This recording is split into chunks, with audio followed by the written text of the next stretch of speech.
Everybody, what's going on? I hope everybody's having a good day. Welcome to drboycetv.com, the home for intelligent black people. My name is Dr. Boyce Watkins, and I wanted to come in for a minute and talk to you guys about Barron Trump. Barron Trump is the 6'9", 18-year-old son of Donald Trump. Donald Trump is the newly minted president of the United States. And there was a point in President Trump's speech. I didn't watch the whole inauguration. I don't watch the parades and all that stuff. It's not interesting to me. But I did watch some of the big stuff, and there were a few things I noticed about Trump's inauguration.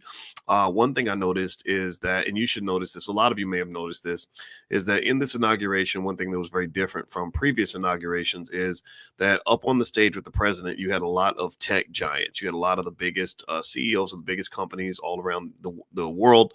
You had mostly technology, a lot of tech people from Jeff Bezos, Mark Zuckerberg, Elon Musk, of course, a few others, right?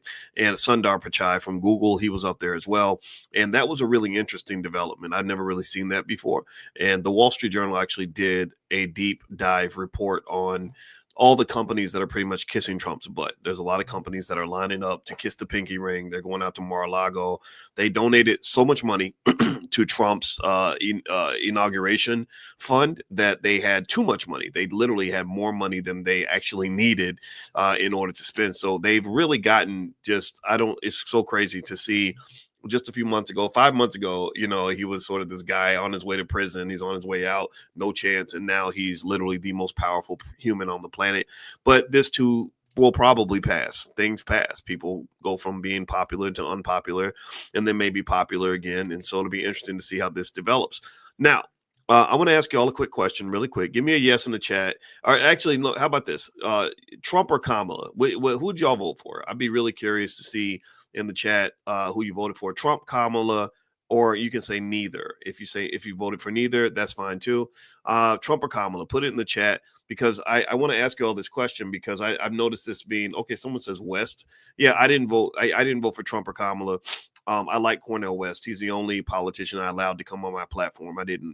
Trump and Kamala didn't ask, but Kennedy did, and I wasn't interested. It wasn't that stuff like that's not interesting to me. Okay, so AG says Trump. Sharon says Kamala. Jamal says Trump. Okay, King Lewis says Trump. Ricardo says neither. Deborah says VP Harris. All right. So the other day, anyway, my wife and I had a really lively discussion. It was me. They ganged up on me. It was her and two social workers, and they're both very much anti-Trump, or they're all very much anti-Trump. It's all three of them, and I'm not pro-Trump. I'm not. Any of that. I just said, well, I kind of have a more nuanced perspective because I was following him 20 years before he got into politics.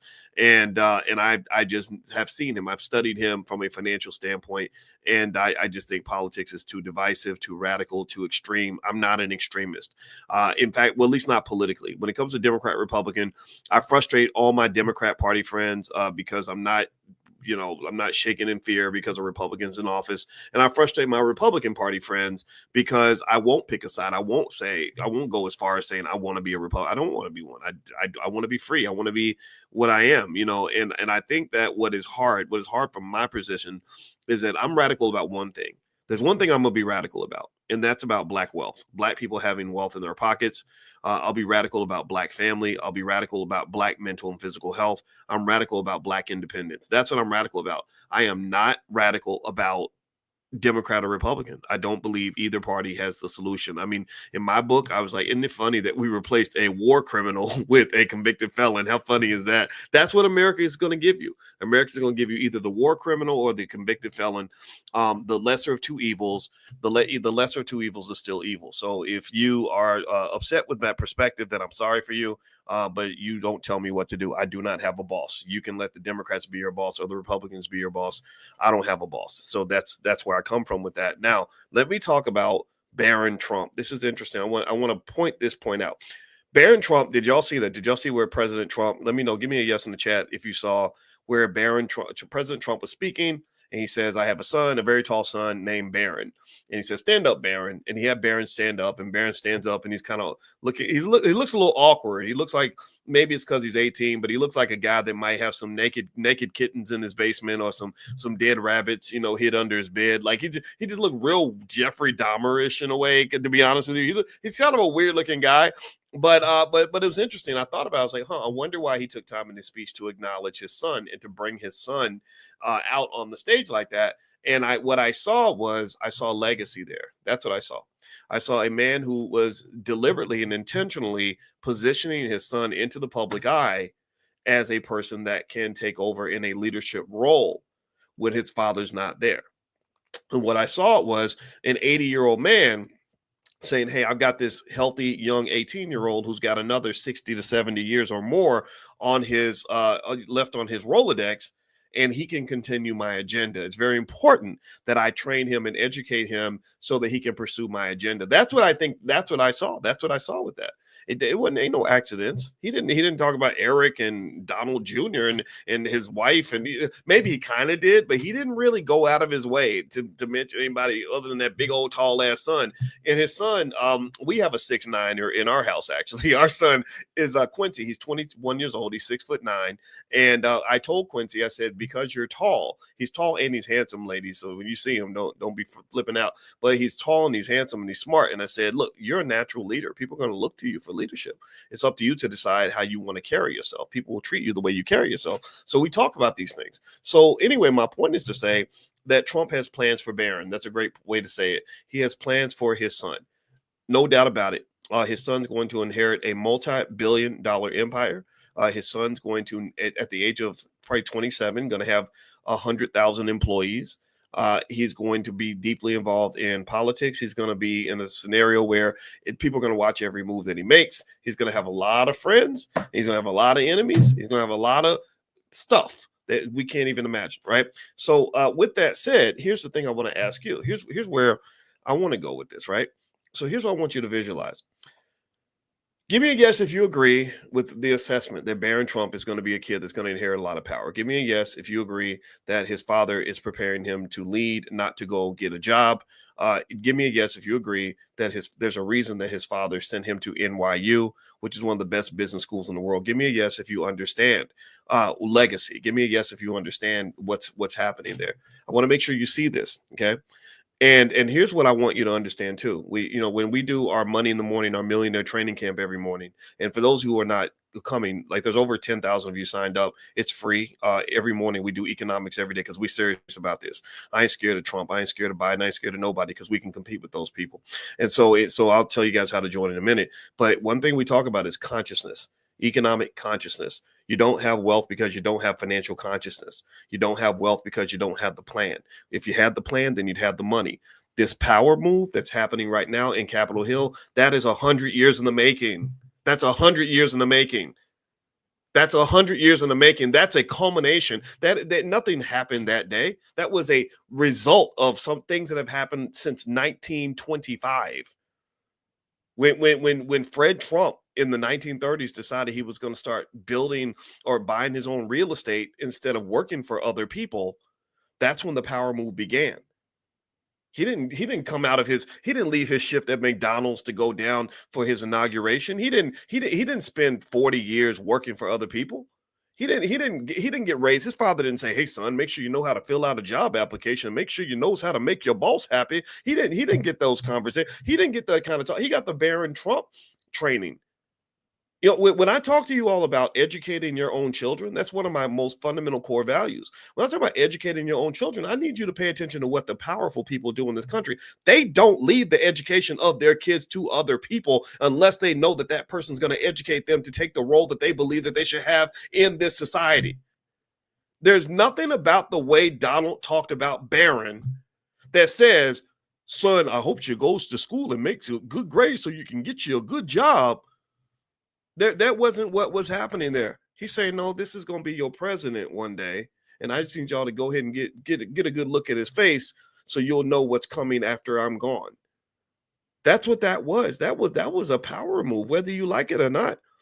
It might be a disgusting power move for some of you because I know some of you get very emotional when we talk about politics, and I respect that. But still, it was a power move. Because that's how gangsters roll. And Trump, if you look at his history, he's been involved in boxing, one of the most corrupt sports that there is. He's been involved in casinos, incredibly corrupt. He's probably been working with the mafia in the U.S., the Russian mob. Oh, the man's got a track record of gangster shit, like you would not believe. So that was a gangster move. That was him. That was the white version of Big Meech. That's what that was. That was him saying, "This is your next boss. Go ahead and get ready for that." Because after I die, if I die of a heart attack at my desk, because I'm 80 and these things happen, I got a whole army of people in my family who are all ready to take over as soon as I'm done. So here's what I want to ask you, and I'm gonna ask you all this question after I answer a question. Some of you are asking, how do you get into the Money in the Morning, the Millionaire Training Camp? It's free. You can bring. I just ask. I don't ask you to pay money. I just want you to pay attention. So if you want to join us, you can go to drboyceelevate.com or you can also text the word morning, MORNING, to the phone number 87948. So text morning to 87948. I will send you an invitation. I'll send you a wake-up call. Tomorrow we're going to have a tax expert come in and talk about paying taxes on your crypto and your stock options income and all the other ways that I've been helping you make money for a long time. So that's what we're going to do tomorrow. All right. So we do this every day, 7 days a week. We don't take days off because white supremacy don't take days off. Inequality does not take days off. Capitalist slavery doesn't take days off, so you shouldn't take days off either. Freedom should not be something that you think is ever going to happen for free. That's just what I believe. So let's finish about Trump. So here's something I want to ask you about Barron Trump again. So we've talked about this, right? Do you catch what I'm saying about this? How this is a power move? Do you understand what I'm saying? Do you get what I'm saying? Give me a yes if you're following this. You ain't got to agree with me. I just want you to hear me out. So Trump makes this gangster power move to say that's your next boss. That's the king. That's the guy that's going to be running things. And so he also says, no, I'm not raising him to be a Wendy's employee. That's your job. I'm not raising him to work for other people. That's what you do with your children. And in 20 years, your Barron in the year 2044, Barron is not going to be 18 anymore. He's going to be 38. 25 years, he won't be 38. He'll be 43. Let's pick 43. So let's go 25 years in the future. It's 2025. Let's fast forward to 2050. The year 2050 is going to happen. Barron is now 43 years old. His father's long dead, unless he invents a miracle drug or something. His father's gone. Now Barron is the king of the earth. Now Barron is the guy who's got $1 trillion net worth. By then, someone will be a trillionaire, and he's going to be one of the trillionaires, and he's going to be running around and doing, things probably similar to his father, continuing the Trump family's 200-year plan of global domination or whatever the hell that they got going on over there. Your child also, who's now maybe 18, he's also 43. He's also 43, right? So one day your child's walking down the street and he bumps into Barron Trump. And Barron gets out of his limo, and Barron's like, he's like, hey, how are you? And nice to meet you, John, or something. And your son's like, you're Barron Trump. You're the guy I saw on TV. And he's like, yeah, and they have a good conversation. And then Barron says to your son, he says, I like you, John. Why don't you come work for me? How does that play out? Let's say Barron is like his dad. Let's say Barron is arrogant. Trump is the therapists were all diagnosing Trump last night. It was pretty hilarious. So he's probably got a lot of mental health issues, the narcissism, all that. Kanye West has all that. That's why I talked to Kanye on the phone for about 12 hours. He got on my nerves so much. I told him I really don't want to talk to you anymore because you need help. If you don't get a therapist, then we can't talk. So Trump and Kanye get along because they're both diagnosably crazy. Let's just get it off the table. So let's say Barron is obnoxious and arrogant and a narcissist, just like his dad. But he's looking at your son and saying, son, John, I want you to come work for me. And he's like, and I'll pay you well as long as you do what you're told. He says, I'm the alpha, you're the beta, and I need you to understand that because Black people don't tell me what to do. Black people don't get to make their own decisions because I have wealth and Black people do not. Do you want that to be the outcome of that conversation? What I'm trying to get at here is that there are people that are preparing their children to basically become slaveholders in America. Do you think slavery is a dramatic word? Well, slavery is a lack of freedom. Do you know how many millions of people there are in America who have to go to some crappy job working for some jerk that they don't want to go to because their parents just did not make an economic plan for them? They have no economic parachute. They have no financial safety net. Their parents could have bought them a few $1,000s worth of stock when they were babies, and they'd be perfectly fine. But no, nobody thought about them. Nobody cared. Nobody had a plan. So unlike Donald, who says, this is my son, we've got a plan for him, I want to ask you, what is your plan for your son? What is your plan? Is your when your son enters into this cutthroat world of relentless capitalism where no one's going to be running around screaming Black Lives Matter, talking about how they feel sorry for him. Ain't nobody gonna care about your black son. Did you make a plan for him? In The Art of War, Sun Tzu, who wrote The Art of War, he said that battles are won before they begin. That's consciousness.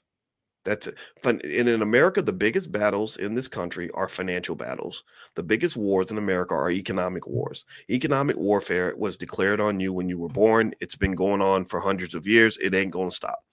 When you saw all those oligarchs standing up there next to Trump, they were on that stage mostly because of what? Well, because of how much money they have. So you live in a country where it's been long determined that the people who have the money make the rules. The people that have the money get to define how things are going to go. The people that have the most money, the most power, go around and they exploit and extract wealth, and they're able to manage and control those who are financially desperate. So when you raise millions of black children, listen to where I'm getting at. When we are crazy enough to raise millions of black children to be nothing but economic servants for the rich, the slavery works not because the slave master is looking for the slave. The slavery works because the slave is looking for the slave master. Your son is meeting Barron Trump not as an equal. He's not expecting like, oh, we're on the same footing and we're both free human beings who can do what we want. No, he's meeting Barron saying, I hopes I can make this white man happy so he'll give me a job. They trains me well at my HBCU. I got the degrees and the credentials. And sir, can I come work for you, sir? That's what we train our kids to do. They train their kids to play above the rim. We train our kids to play below the floor.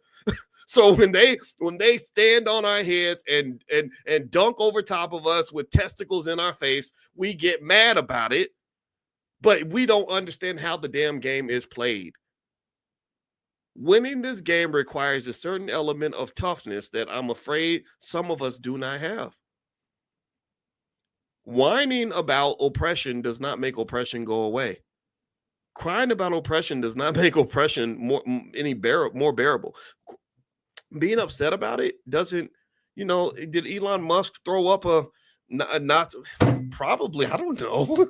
He was born in apartheid. He probably doesn't like black people that much.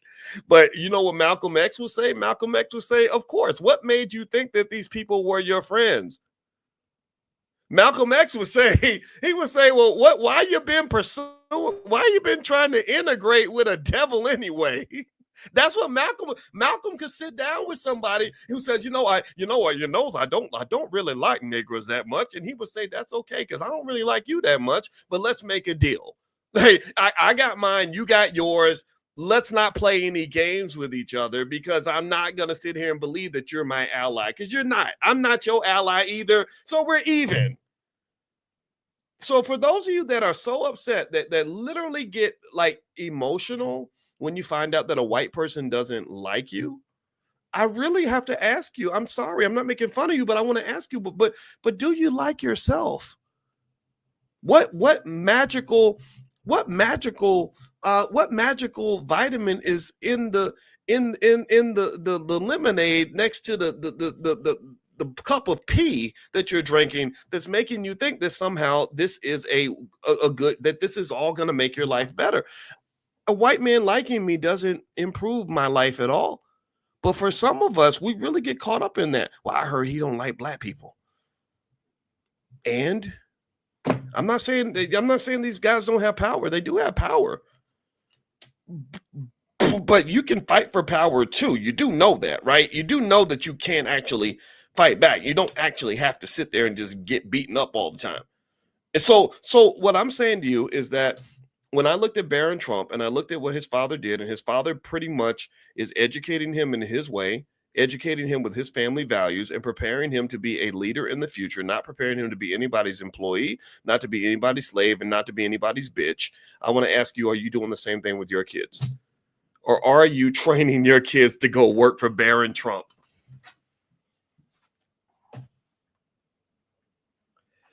because you do understand that when you're telling your child go to college, make good grades so you can get a good job, who are they going to be working for?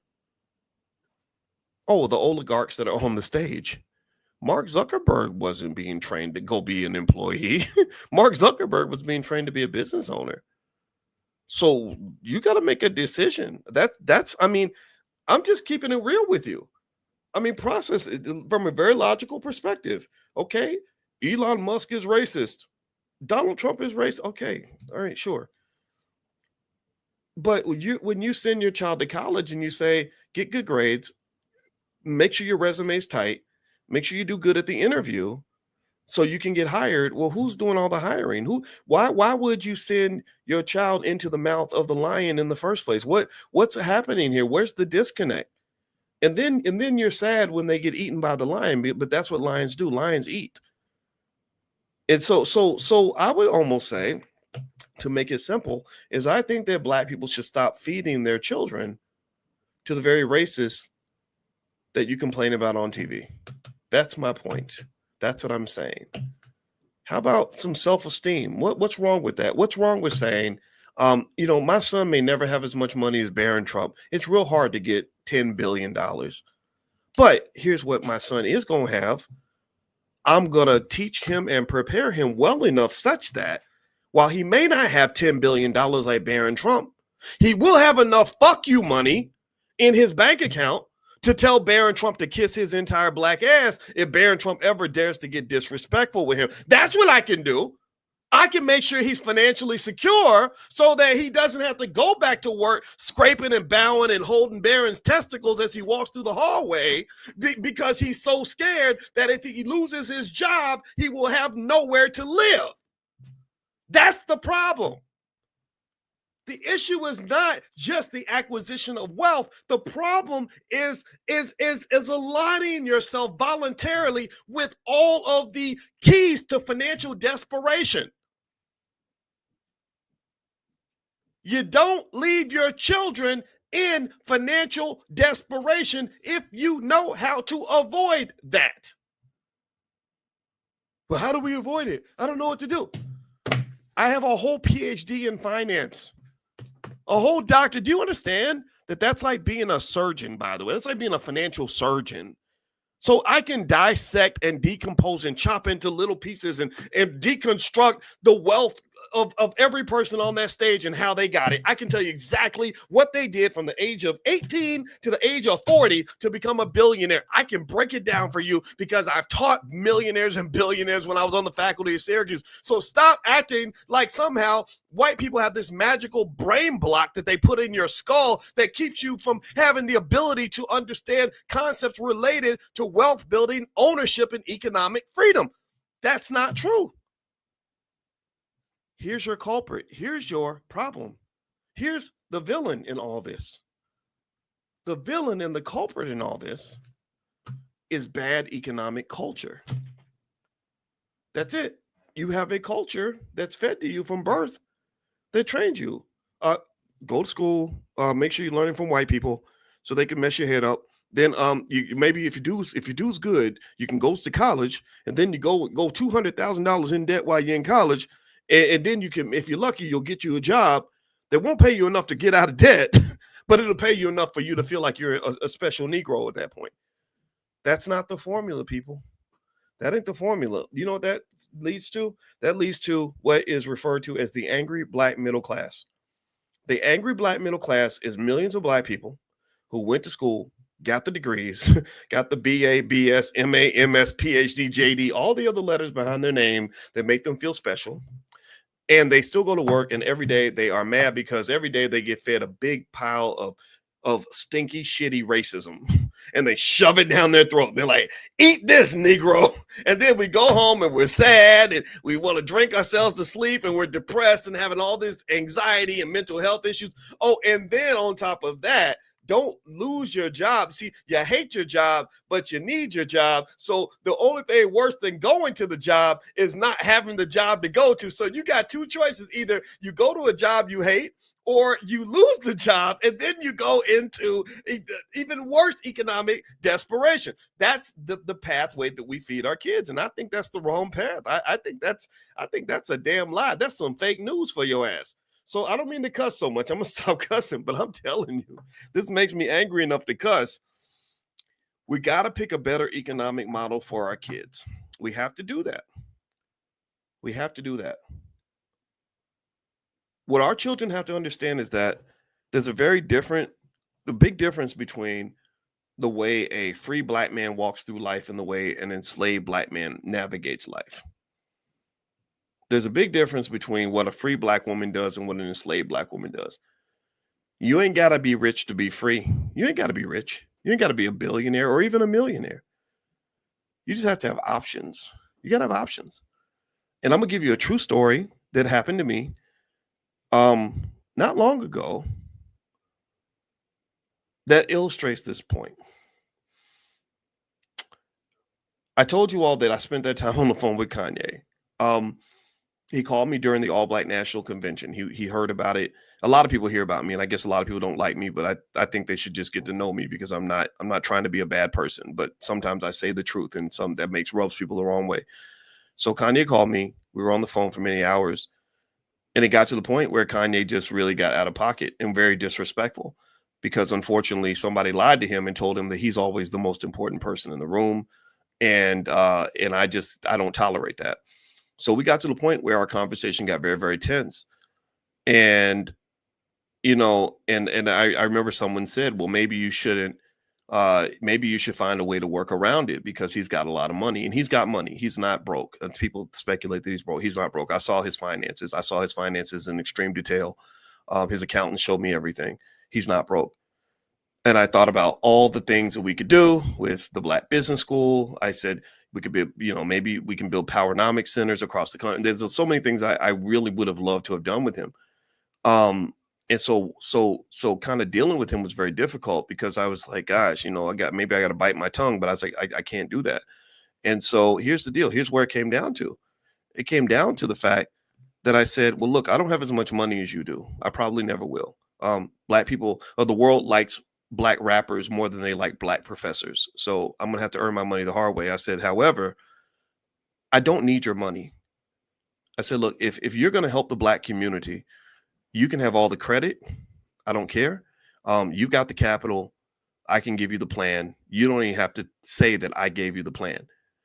But one thing that is not going to happen is you're not going to be sitting here disrespecting me because this is not appropriate. You can't talk to other people that way, especially not a grown man. This is not cool. And it got to the point where I saw the plan that we had, and I said, gosh, it's going to be hard for us to implement this, but we have economic freedom. I could straightforwardly say, I don't have as much money as you, but I do not need your money. Maybe you work with people who need money. Maybe you work with people who are financially desperate. I'm not financially desperate. And that's kind of how things went. And I can just tell you that I don't really know if I was financially desperate, if I could have really stood up to a billionaire in that way. I think at the time he was close to being a billionaire. He was making a lot of money. And there's many other situations like that where having money meant the difference between being able to stand up to a bully and not standing up to the bully. And I'm going to just tell you, I believe that our people get bullied every day when we go to work. We get bullied economically all the time by our situations. We get bullied constantly by people who clearly are anti-Black. I think a lot of the world is anti-Black. So you're not scaring me or surprising me when you tell me that you think Elon Musk is a racist. I don't give a damn because I was already there. What I'm trying to say is that his racism doesn't bother me. What bothers me is your racism against yourself. What bothers me is the fact that we don't do the things that we need to do to prepare ourselves to compete with people like that. What bothers me more than whatever Elon Musk or Donald Trump thinks about you is what you think about you. What bothers me is things like hearing rappers calling Black people the N-word all day long, and then we get mad when white people do it. What bothers me is when I hear, I see a culture that is encouraging us to ignore education, to make horrible choices, to put ourselves in bad situations. That's what bothers me more. So what I'm just saying to you at the end of the day is, for those of you that are already in that direction, I applaud you. I commend you. I want you to know, I want to encourage you, because I can tell you for a fact that your children are going to end up in a stronger position than other people's children. Your children will be in a position such that in the year 2050, when Barron Trump looks at your daughter and says, I'd really like to work with you because I like black women. I want to have a cute black girl next to me when I go to the office. Your daughter will have options and she won't have to be disrespected. She won't have to be a bed wench for Barron in order to pay the bills. Right? That's what you're doing when you invest for your kids. That's what you're doing when you prepare for your family. And here's the deal. I just painted a picture of 2050. You got 25 years to get ready. Do you understand that anybody in this room who does anything basic when it comes to investing can be a millionaire, can have millionaire children by the year 2050? Do you understand that if you had bought $1,800 worth of Apple stock for your kids in 1997, that will be worth over $4 million today? Do you know that if you bought a little bit of Bitcoin, a little bit of Nvidia, a little bit of Nike, a little bit of Apple, just a few dollars, right? If you've done these things consistently, invested for your child since they were young, they'd be very wealthy right now. And the kids that you have that are young, make those little investments.